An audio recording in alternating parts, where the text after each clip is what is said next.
খিচুড়ি আমার অনেক বেশি পছন্দের খাবার। এবার বাংলাদেশ থেকে আসার পরে বাসায় একদিনও খিচুড়ি রান্না করি নাই। তো দেখলাম যে বৃষ্টি হচ্ছে সকালবেলা উঠে, তাই ভাবলাম যে গরুর মাংস আর খিচুড়ি রান্না করি। আর এই খিচুড়িটা এত বেশি মজা হয়েছিল। এমনিতেও আমার হাতের খিচুড়ি, বিরিয়ানি এগুলো সবই অনেক বেশি টেস্ট হয়, বাট এটা একটু অন্যরকমই মজা হয়েছিল। আর একদমই সিম্পলভাবে রান্না করেছি। আপনাদের আমি রান্নার ভিডিওটাও শেয়ার করব আপনাদের সাথে। আপনাদের কাছে খিচুড়ি খেতে কেমন লাগে এটা কিন্তু কমেন্টস করে জানাবেন।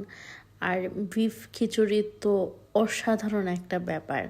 আর আমার কাছে না, যখন বিফটা অনেক বেশি সফট হয় তখন বেশি ভালো লাগে।